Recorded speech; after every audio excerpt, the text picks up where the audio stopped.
Puji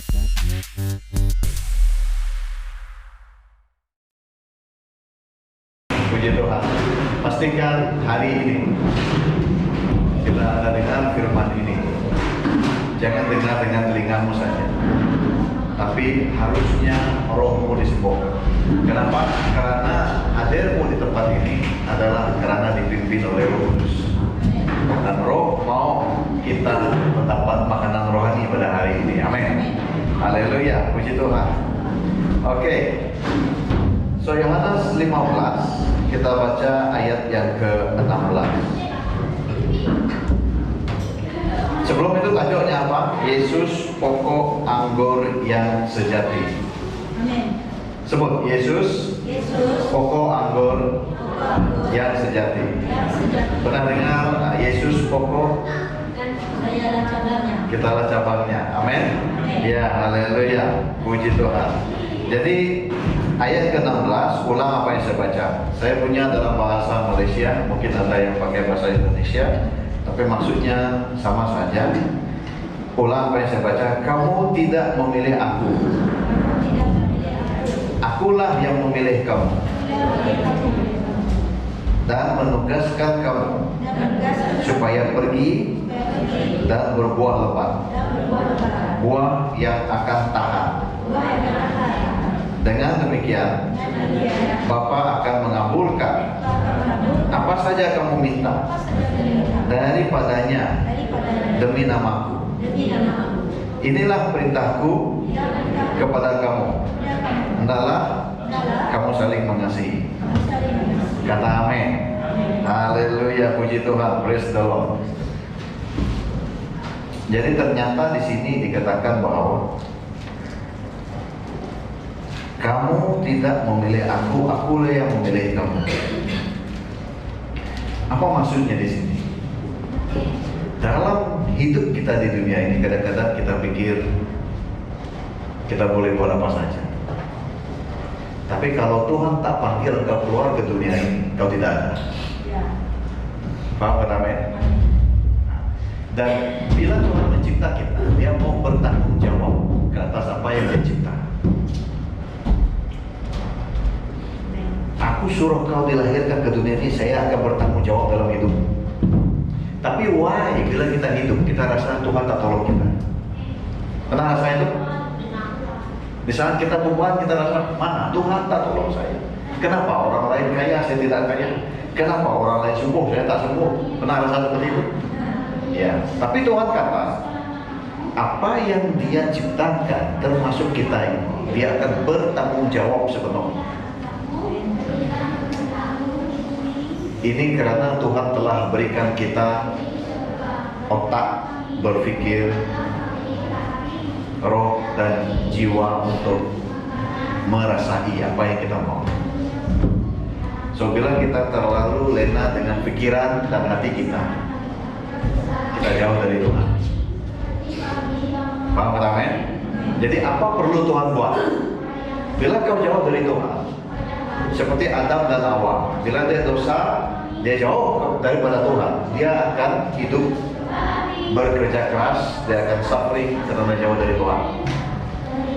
Seperti umat Israel ketika dulu di padang gurun, mereka jauh dari Tuhan, mereka hidup susah. Tak ada air, mereka datang kepada Tuhan, Tuhan bagi air. And then mereka jauh dari Tuhan lagi, tak ada makanan, mereka datang kepada Tuhan, Tuhan bagi makanan. So inilah yang terjadi dalam hidup kita. Kalau hari ini engkau ke gereja, engkau datang, semua kita ini datang kenapa? Karena kita tidak mau hidup susah. Kata amin. Praise the Lord. Ada orang mau hidup susah di sini? Tuhan tidak cipta kita supaya kita lahir ke dunia ini supaya kita disiksa, tapi supaya kita jadi terang. Kata amin. Dan Dia bagi kita authority supaya kita menjadi pemenang. Maksudnya dalam segala hal kita boleh berjaya dalam panggilanmu, dalam kerjamu, dalam kehidupanmu, keluargamu, dan sebagainya. Apabila ada Tuhan. Kata amin. Praise the Lord. Ya, kalau kita tidak mendalami firman Tuhan, maka kita akan dengar kata-kata seperti ini macam dalam mimpi saja ada. Tapi kalau kita mendalami firman Tuhan, kita tahu janji-janjinya, dan kita dapat klaim bahwa kedatangan kita kepada Tuhan ini karena kita memerlukan Dia. Kata amin. Praise the Lord. Jadi kalau kita perlukan Dia, kita perlu Dia dalam hidup kita. Bagaimana itu harus terjadi? Ialah kita dengan tekun bertumbuh dalam pengetahuan firman Tuhan. Datang ke gereja, belajar firman Tuhan, baca Alkitab di rumah, berdoa, ada hubungan pribadi dengan Dia. Kata amin. Praise the Lord. Ya, mesti ada hubungan pribadi dengan Tuhan. Barulah kita dapat menikmati hidup dengan Tuhan. Kalau kau tak pernah bercakap dengan Tuhan, kalau kau tak pernah merasa Tuhan ada dalam hidupmu, kau tidak dapat menikmati hidup. Hidupmu tidak akan puas.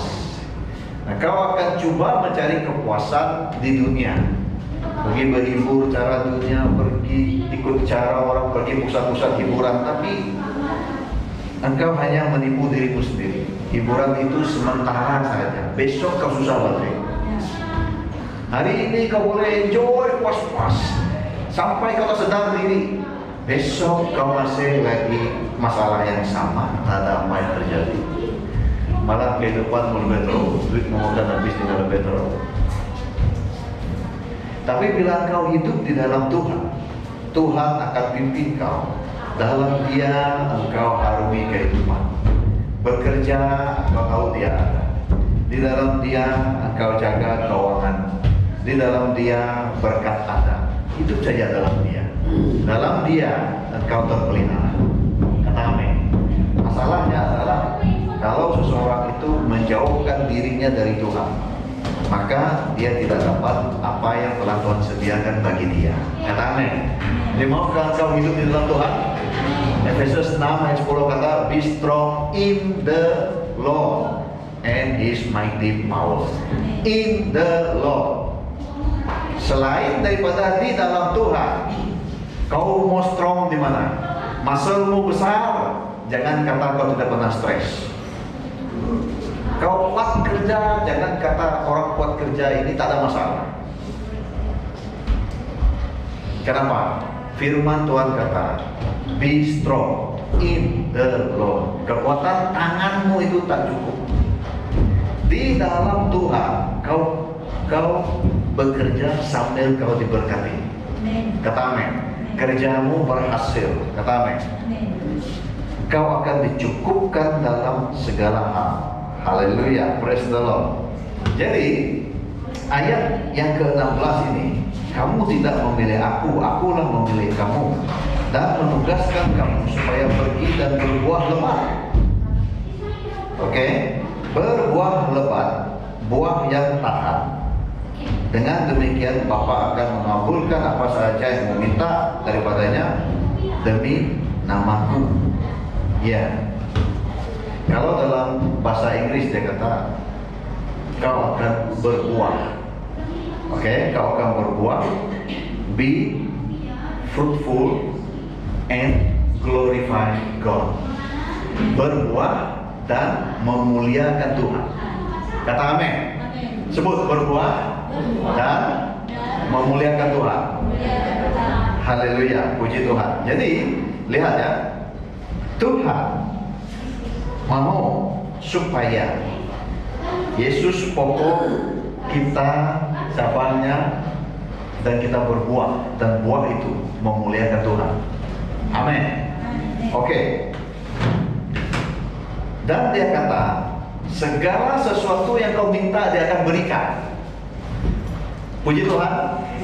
Kau boleh minta apa saja, dia beri. Tapi ada syaratnya. Syaratnya adalah kau harus jadi dahan dari pokok yang benar dari Yesus, dan kau akan berbuah. Apa sahaja yang kau perlu untuk berbuah ada di dalam Yesus. Kata amin. Haleluya. Yang tidak berbuah akan dicantas. So apa saja yang kau perlu untuk berbuah ada di dalam Tuhan. Katakanlah kita ini cabang pohon durian. Apa yang kita perlu untuk buah, ada nutrien dalam pokok itu. Kita tidak kekurangan apa-apa. Praise the Lord. Masalahnya adalah bila kita sudah dicabang, Tuhan bagi kita mata. Kita jadi cabang pohon durian, kita tengok pokok beting, bagus jadi pokok beting. Tergoda dengan keadaan di luar. Dan kita mau supaya macam merasa pokok beting sikit-sikit lah. Kita minta, sudah kita dari durian mau jadi beting.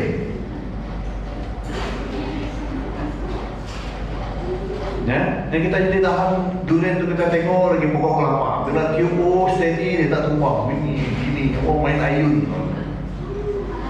Kita kata, oh saya mau jadi pokok kelapa, saya mau jadi buahkan, berikan buah kelapa, tidak mau bagi buah durian, boleh kan?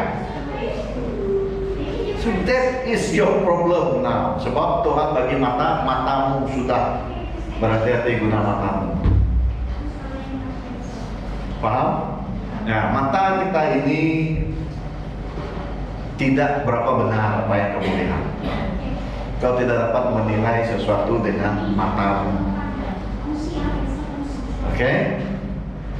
Jadi, will not walk by sight, but by faith. Firman Tuhan kata. Oke? So, karena kita menginginkan banyak perkara di dunia ini, maka firman ini membuatkan ia tidak dapat bekerja dengan baik di dalam kita. Kenapa? Firman ini mengatakan apa saja kau minta kau akan dapat, betul tidak? Tapi kau kena kenal siapa dirimu. Kalau kau tahu tujuan hidupmu seperti dahan durian, kau perlu mengeluarkan buah durian, maka kau harus happy jadi durian, keluarkan buah durian. Tapi kau mau keluarkan buah betil, buah kelapa, itu semua kau minta dari Tuhan, boleh kan? Harus lari dengan kehendak Tuhan. Paham? Kalau tak, kau akan sengsara. Jadi, bila kita hidup di dunia ini, belum kita minta apa dari Tuhan, minta apa yang Tuhan mau, kita minta apa yang kita mau. Rumah besar, kereta besar, semua mau besar sebab kita lihat yang besar saja. Kita tak tahu asal kita macam mana. You come from where? You come from God. Amin. Ya. Untuk apa manusia mau harta yang besar ini? Supaya orang mungkin hormat dia. Bila orang hormat dia akan rasa damai. Tapi saya beritahu Anda, di mana damai?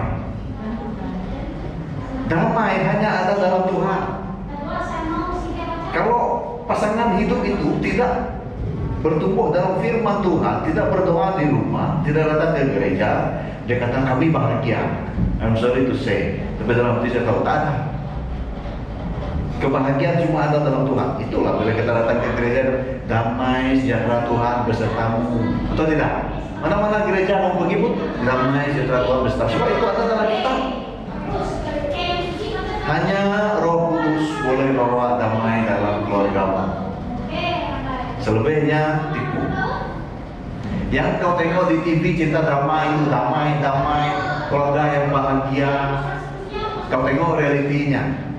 Boleh kebahagiaan kalau si suami boleh 3-4 istri. Semua yang kita lihat macam benar, sebenarnya benar hanya antara kita. Paham kita, men? So that's why anything yang kau minta, kalau kau tahu kau asalmu durian, minta apa yang telah disediakan bagimu. Jadi kau akan sehat, kau akan lebat berbuah, kau akan disayangi. Jadi apa yang membuat begitu susah adalah saya ada 3 perkara.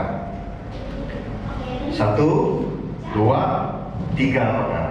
Perkara 1 adalah kita. Perkara 2, apa yang kita minta dengan Tuhan. Perkara yang 3 adalah Tuhan dimuliakan. Oke. Jadi 1, 2, 3. So apabila kita di sini, kita mau rapat dengan Tuhan. Lalu kita berdoa, minta apa yang perlu kita minta dari Tuhan. Tuhan kata, aku akan sedia segala keperluan.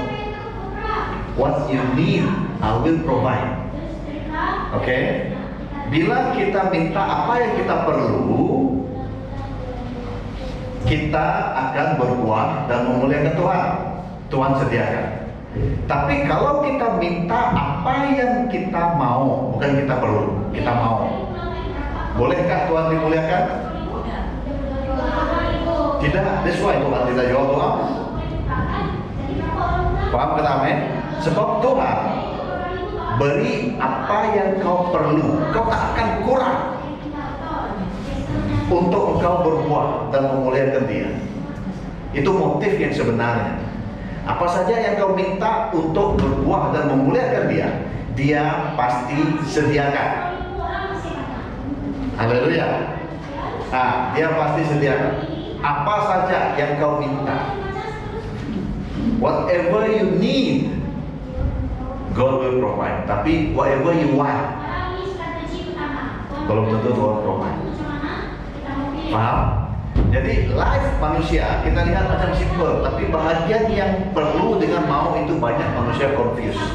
Sebab itu banyak manusia salahkan Tuhan. Sebab itu banyak manusia tak puas hati dengan Tuhan. Sebab itu banyak manusia rasa Tuhan tak sedia apa yang dia perlu. Paham tidak? Contoh, ada anak muda datang jumpa dengan saya, hidup dengan keluarga saya tak mampu menyediakan apa-apa untuk saya. Itulah saya ini membesar tanpa apa-apa. Oke, whatever you say. Tapi apakah Tuhan berikan engkau sesuatu yang kurang? Kalau dia kata mau bapaknya beri dia kekurangan, apakah Tuhan bagi dia kurang? Kenapa waktu dia jumpa kita umur sudah belasan tahun, badan sudah tinggi besar? Dari mana dia dapat segala oksigen, segala air makan minum? Dari mana dia dapat itu semua? Bukankah itu bermaksud Tuhan menyediakan? Amin. Paham tidak? Bukankah itu bermaksud Tuhan menyediakan segalanya bagi kita? Oleh itu, kita harus tahu apa yang kau perlu minta dari Tuhan sekarang. Berbuah dan memuliakan Dia. Amin. Puji Tuhan. Oke. So sekarang ini, let's say you have family problem. Apa yang kau perlu minta dari Tuhan? Minta keperluan supaya keluarga berbuah dan memuliakan Tuhan. Tuhan pasti lakukan sesuatu. Amin. Apa yang kau perlu minta untuk masa depanmu? Supaya engkau berbuah di masa depan dan memuliakan di tempat kerjamu, dalam keuanganmu, dalam bisnismu. Tuhan pasti beserta. Kau berdoa jangan fokus kepada bisnismu saja, fokus kepada beri buah dan kemuliaan kepada Tuhan. Tuhan akan bekerja. Amin. Ya. Banyak orang kata tujuan kita berkawin adalah untuk bahagia. Tapi bila kita tanya semua orang yang sudah berkawin, sudahkah kau bahagia kalau sudah kawin? Banyak yang kata, ada yang rasa mau bunuh diri pun ada. Sebab kita kawin bukan untuk bahagia. Bahagia tak ada untuk kawin. Bahagia ada dalam Tuhan. Kau kawin, kita kawin kan kau boleh bahagia. Tapi tujuan orang berkawin adalah untuk berbuah dan memuliakan Tuhan. Kalau kau tak fikir itu, katakan bahagialah. You're telling lies to yourself. Paham tidak? Jadi oleh itu orang yang bertahan kemuliaan.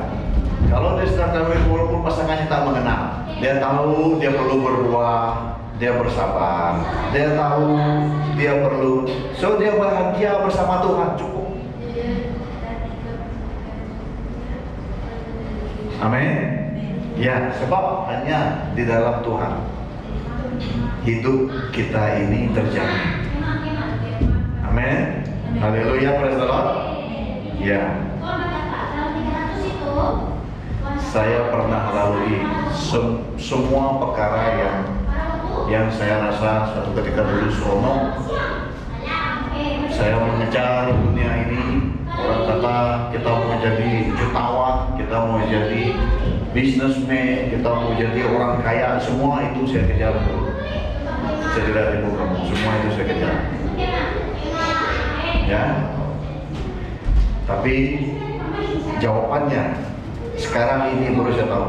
Semuanya ada di Alkitab. Paham kata amin? Praise the Lord. Ya. Saya pernah beritahu kamu dulu.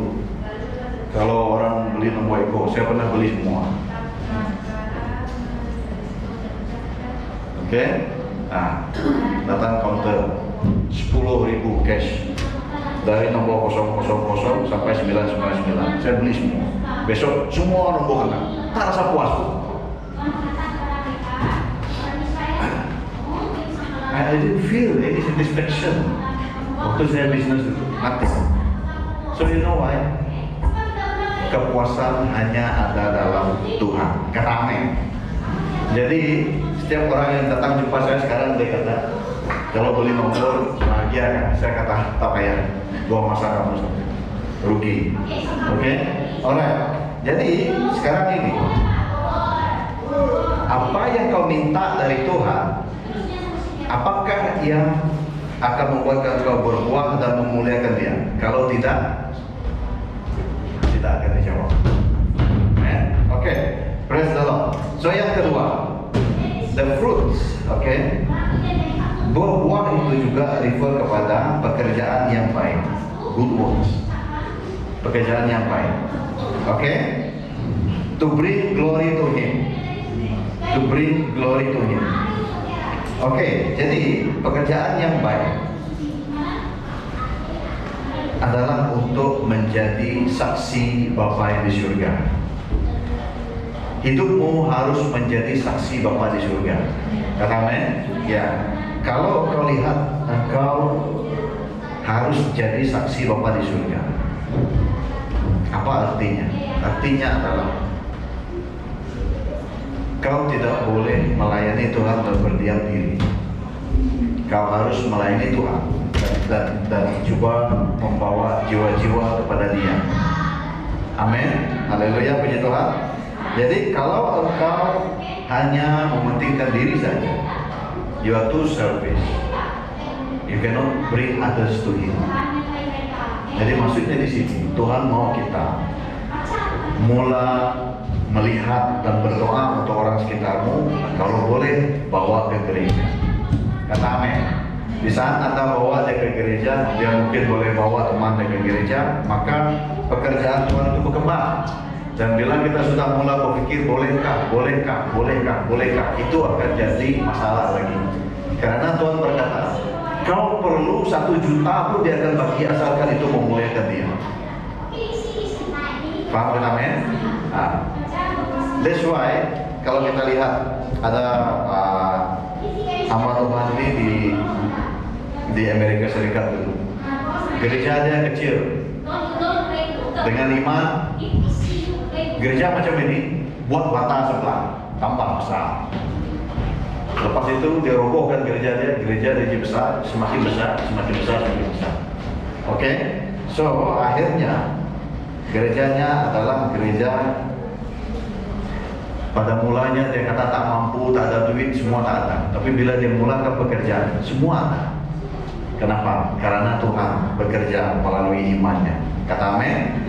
Oke, jadi your life is not for you only. Your life, kehidupan yang Tuhan beri dengan kamu itu ada milik Tuhan. Dan ada bahagia untuk Tuhan. Seperti mana Tuhan berikan engkau duit, duitmu bukan 100% milikmu. Ada bahagia Tuhan di sana. Ada bahagian orang-orang susah di sana. Ada bahagian tertentu di dalam duit yang kau terima. That's why kita memberi ke gereja. Kata amin.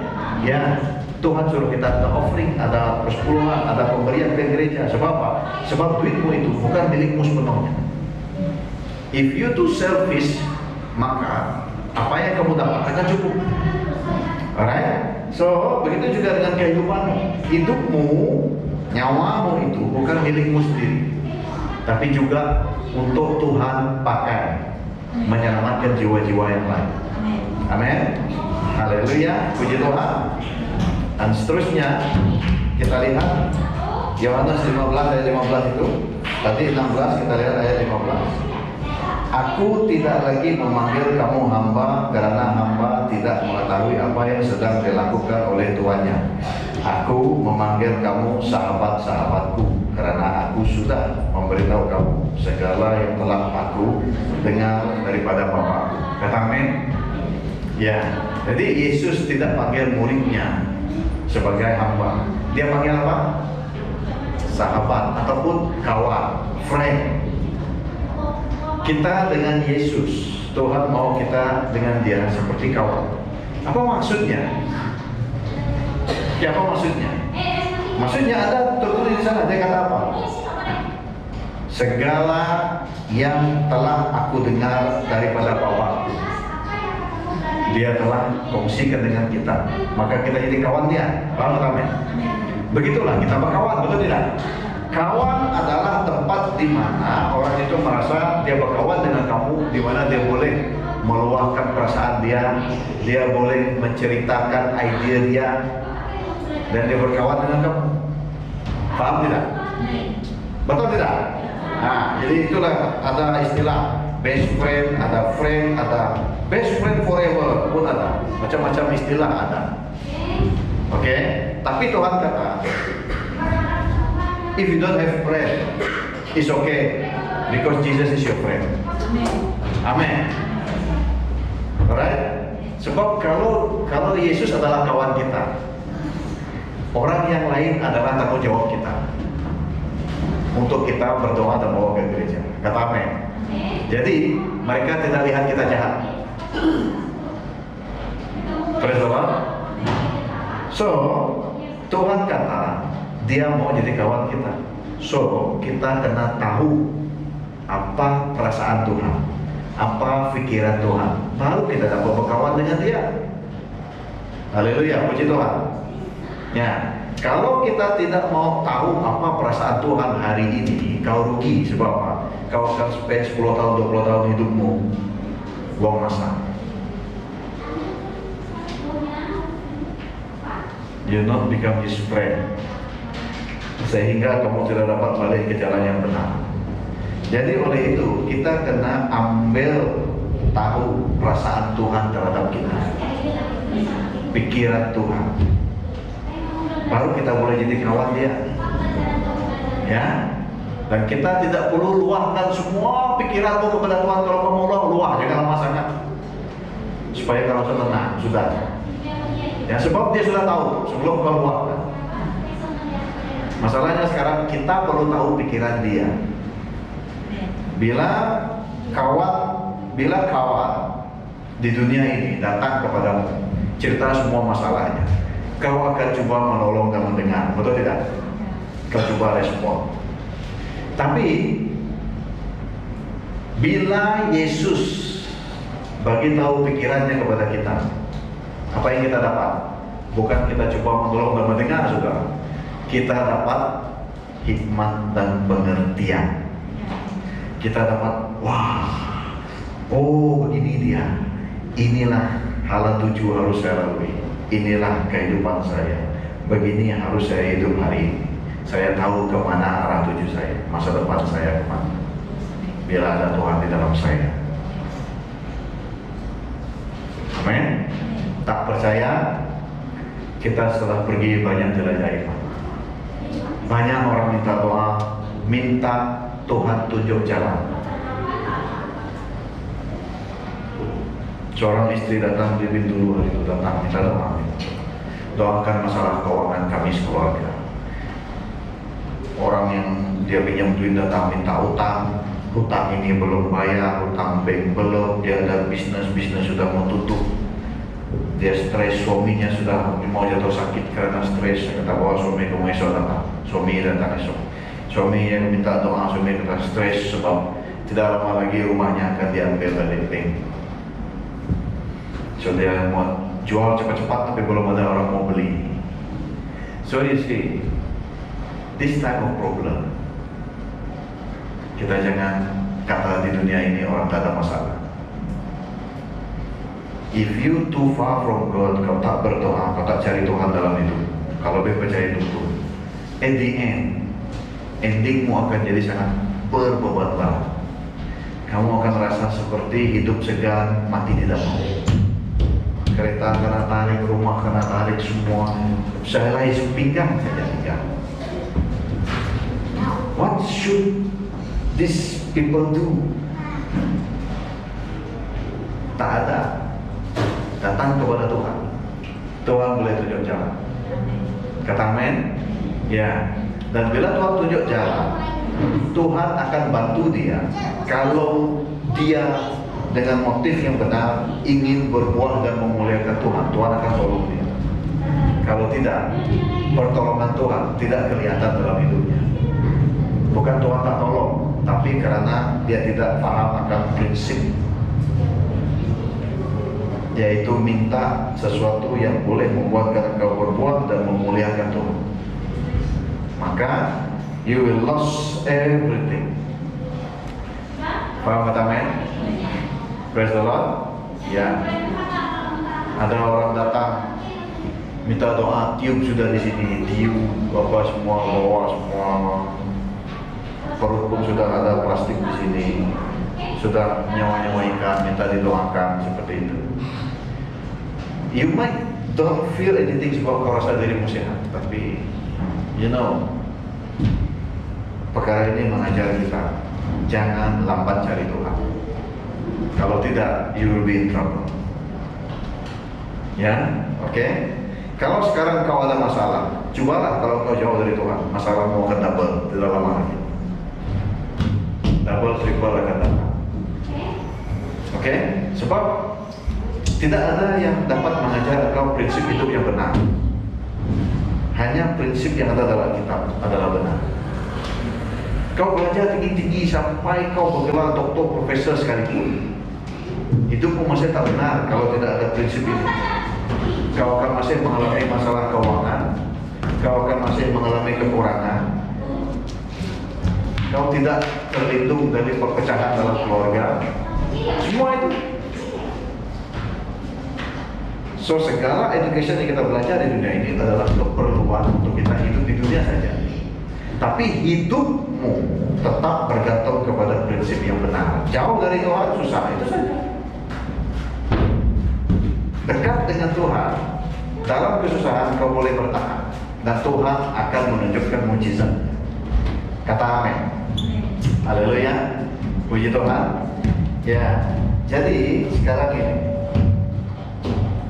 karena kita berkawan dengan Tuhan, kita kena tahu perasaan Tuhan terhadap kita. Kita kena setiap mau tahu apa pandangan Tuhan dengan hidup kita. Jadi kita harus mulai berkomunikasi dengan Tuhan melalui doa. Amin. Haleluya. Oke. So, masalahnya sekarang, bila kita mau mengenali Tuhan dengan lebih dalam, kita tidak dapat lakukan itu dengan suka-suka. Karena setiap kali kita coba mengenal Tuhan, kita kena melalui satu proses yang namanya emosi kita. Jadi kadang-kadang kita mau Tuhan menilai, Tuhan berlandaskan emosi kita. Setiap kali kita pikir tentang Tuhan, kita akan pikir dari emosi kita. Kita tidak dapat paham apa yang tarik dari Tuhan. Jadi oleh itu Tuhan maukan kita bertumbuh di dalam firman-Nya. Alkitab ini mengajar kita tentang kehendak Tuhan. Dan bila kita berdoa, Roh Kudus akan pimpin kita. Jadi firman dan roh, membaca dan berdoa. Lepas itu melakukan. Kata amin. Praise the Lord. Dengan itu barulah kita tunjuk yang kita merespon kepada Tuhan dengan melakukan apa yang Tuhan tunjukkan. Karena Tuhan beri kita hikmat supaya kita melakukan. Kalau Anda tak lakukan, kalau dia tahu kau tak akan lakukan, dia tak akan beri hikmat. Oke? Hikmat. Siapa mau hikmat?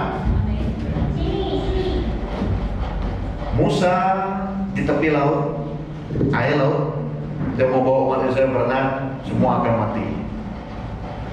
Apa yang dia perlu? Hikmat. Dan Tuhan kata ini hikmatnya, luruskan tongkat, air laut terbelah kering. Sampai kepada gurun, mereka tidak ada daging mau dimakan. Tuhan beritahu Musa, apa hikmatnya? Musa pergi berdoa dan Tuhan kata nanti lepas kau berdoa sampai saja waktunya nanti kau tunggu saja pukul ini burung-burung akan turun, kau makanlah daging pos-pos. Dan burung semua turun terbang macam ini saja pendeknya. Lalu umat Israel boleh ambil makan. Ada yang mati. Kalau membaca Alkitab banyak mati, sebab terlalu over makan. Jadi perlu apa? Hikmat. Tak ada air di padang gurun. Musa berdoa, Tuhan kata ketok batu, keluar air dari batu. Semua berjuta orang boleh minum, tak boleh kering air. Apa yang Musa perlu? Hikmat. Oke? Jadi kita semua perlu hikmat. Kau ada masalah keuangan sekarang, apa kau perlu? Hikmat. Bukan kepandaianmu. Kepandaianmu kau seperti orang gali lubang tutup lubang. Ada 7 lubang, 6 saya penutupnya. Kau tutup sana, lubang sana lagi. Tutup sana, lubang sana lagi. Paham tidak? Ya, saya pernah tengok keadaan ini. Sebab even ada saudara yang seperti itu. Pinjam sana, pinjam sini, pinjam sana. Sana belum bayar, pinjam sini, bayar sana. Sana belum bayar, pinjam sini, bayar sana. Kalau dipinjam, pinjam lebih sedikit, ada pakai sendiri sedikit. Tapi sampai 5 tahun dia tak dapat bertahan karena utangnya semakin bertambah. Akhirnya bapaknya kena jual tanah untuk bayar setel semua. Oke? Kalau kau coba pakai pandaimu sendiri untuk selesaikan masalah, kau boleh saja cakap besar. Saya tak perlu hikmat dari Tuhan, saya boleh atur. Saya tak perlu berdoa, cakaplah besar. Tapi kau cari masalah sendiri.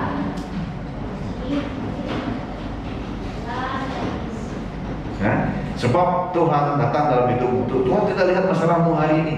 Tuhan lihat masalahmu di masa-masa akan datang. Masa depanmu tak akan cerah kalau tak ada Tuhan. Jadi apa yang kau buat hari ini akan membuatkan kau susah kalau kau tak cari Tuhan sekarang.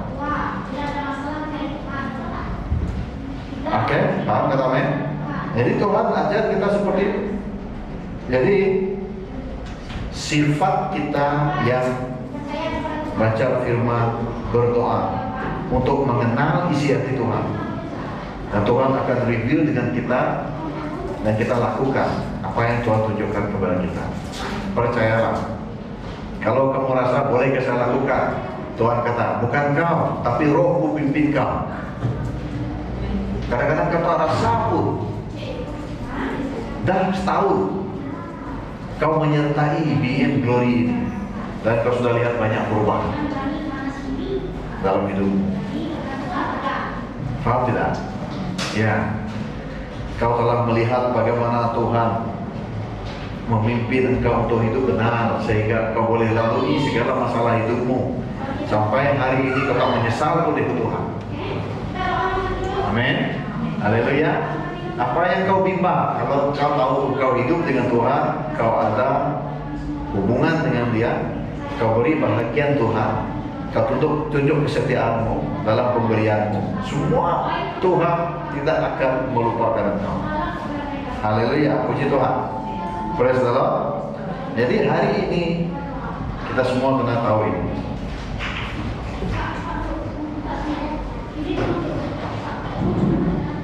Contoh, satu cerita ini yang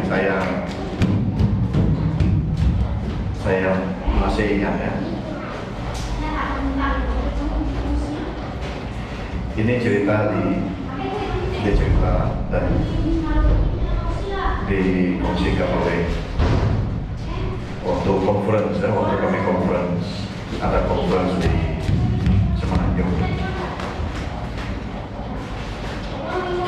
Seorang istri dan suaminya, mereka berjalan dengan anak. Waktu mereka jalan, orang yang jihad itu datang, bawa parang, kejar mereka. Lalu istrinya kata, mari kita lari. Suaminya pegang anak, lari laju, istrinya ketinggalan dan orang itu tangkap istrinya dan minta tolong polisi cari istrinya. Setelah beberapa bulan,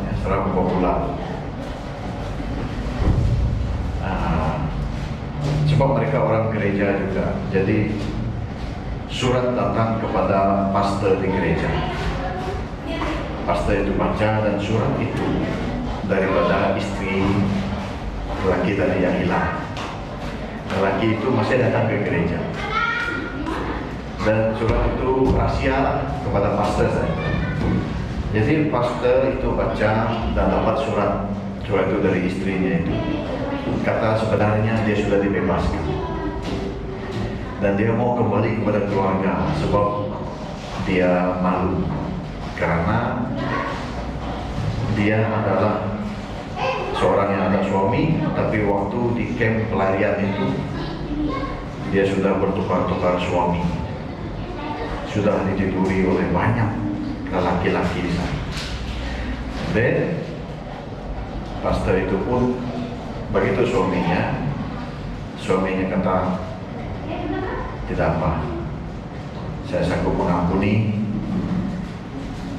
segala sesuatu dan terima istri saya dalam nama Tuhan. Dia reply pada surat itu, kata suami mau terima engkau.